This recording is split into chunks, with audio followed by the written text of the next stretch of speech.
양철복, gün터 그라스, 최은희 옮김. 균터 그라스의 양철복은 독일 전후문학을 대표하는 소설이다. 주인공 오스칼은 3살 때 어른들의 세계로 대표되는 기존 체제에 대한 반항과 겁으로 지하실에 떨어져 스스로 성장을 멈추게 한다.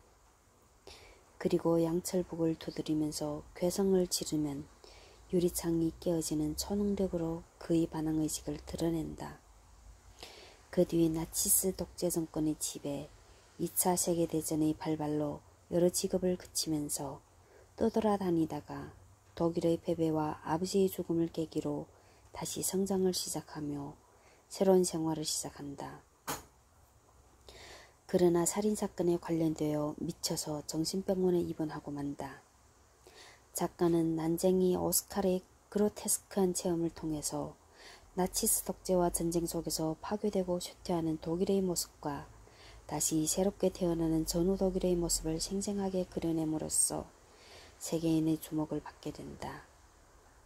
반어적인 보고체, 일상적인 구어체, 사투리 등을 적절히 사용하여 정치 감각이 결여된 독일 소시민의 사고방식과 그들의 유형을 드러내고 바로 이러한 것들이 독재 정권을 가능하게 했음을 보여준다.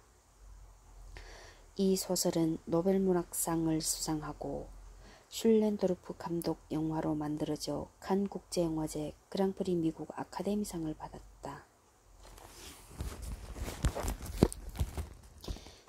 526. 클레프.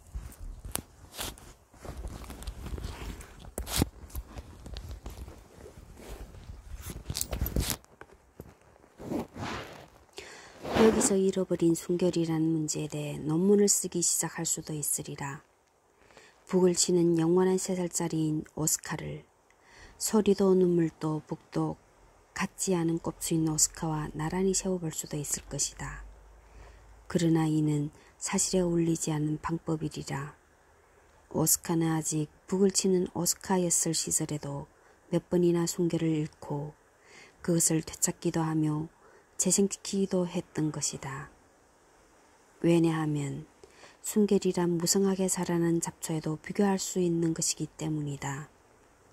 세상의 순결한 할머니들에 대해 생각해보라.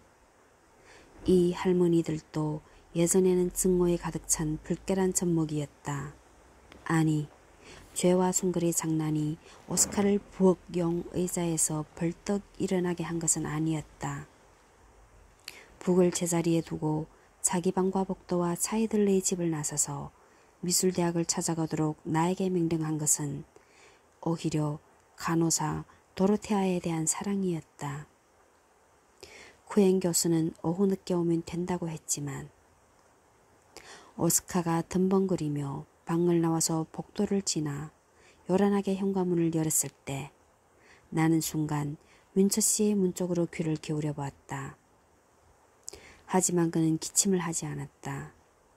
그리하여 내가 차이들의 집을 나와 마침내 윤리이글이 그 건물을 나섰을 때는 창피하기도 하고 화가 치밀기도 하며 충만감과 공복감, 인생에 대한 권태감과 열망이 뒤섞여 이곳저곳에서는 웃고 싶고 다른 곳에서는 울고 싶은 기분이 들었다.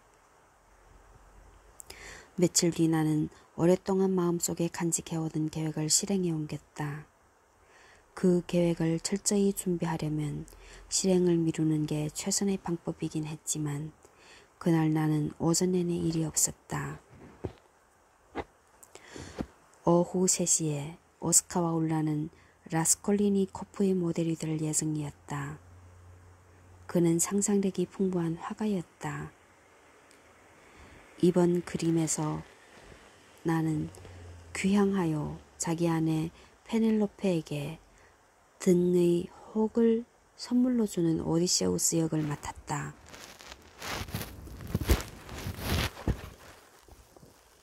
나는 이 작상을 중지시키려고 노력했으나 허들이었다. 그때 그는 그리스 신화에 나오는 신과 반신들에게 모조리 손을 대서 성공을 거두고 있었다. 울라는 신화를 연출하는 것을 좋아했다. 그래서 나도 양보하여 이제까지 불카누스가 되기도 하고 페르시포네를 데리고 있는 플루토스가 되기도 했는데 마침내 이날 오후에 꼽수인 오디세우스가 되어 그려진 것이었다. 그러나 나한테는 아침 나절에 있었던 일을 기술하는 것이 더 중요하다.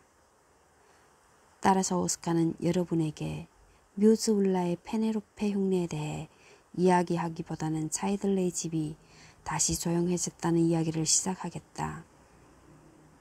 고슴도치는 이발기를 가지고 출장 중. 도르테아 간호사는 낮 근무가 있고 따라서 6시부터 이미 집에는 없었다. 차이들러 부인은 8시가 조금 지나서 우편물이 왔을 때 아직 이부자리 속에 있었다. 나는 바로 우편물을 검사했다. 나에게 온 것은 한 통도 없었다. 마리아의 편지는 불과 이틀 전에 받았다. 하지만 나는 첫눈에 봐도 시내에서 보냈음이 틀림없는 봉투에서 베르너 박사의 필적을 발견했다.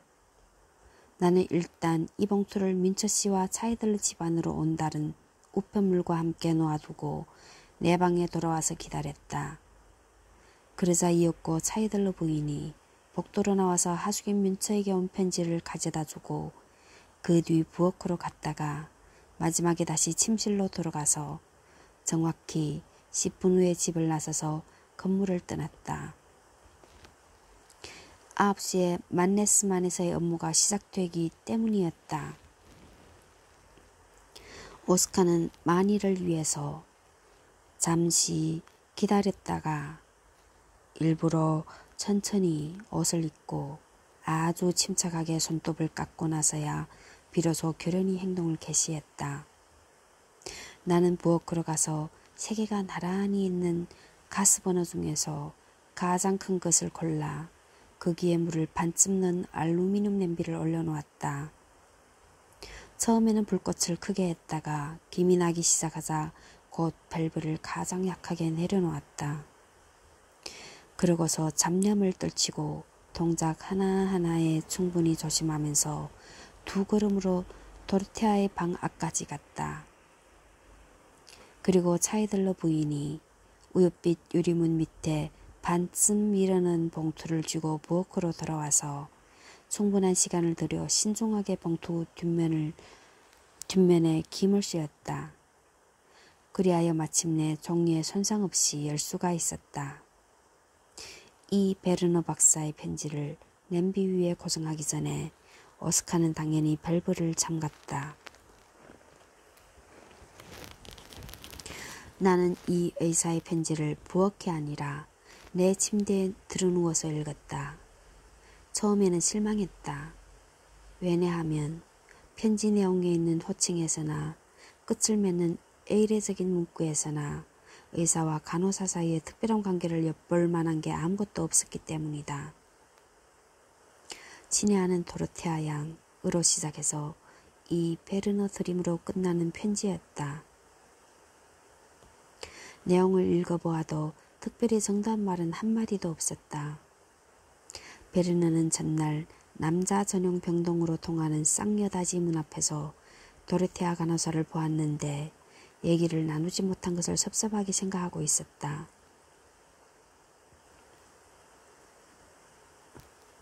의사가 도르테아의 친구인 베아테 간호사와 이야기를 나누고 있는 모습을 도르테아 간호사가 보고서 깜짝 놀라 돌아선 일이 베르너 박사로서는 이해가 안 된다고 했다. 어쨌든 베르너 박사는 설명을 요구했다. 그와 베아테 간호사의 대화는 순전히 업무상의 일이었으니까. 도르테아도 잘 알고 있듯이 그는 조금 제멋대로인 베아테와 거리를 두느라 상당히 애먹고 있다는 것이다. 그것이 쉬운 일이 아니라는 것쯤은 도르테아도 베아테를 잘 알고 있으므로 이해해 줘야만 한다. 베아테라는 간호사는 이따금 생각도 없이 감정을 드러내니까. 그렇지만 물론 베르너 박사가 여기에 응하는 일은 결코 없다는 얘기들이다. 맺는 문장은 이러했다. 부디 내 말을 믿어주오. 당신에게는 언제든지 나와 대화할 수 있는 가능성이 주어져 있습니다.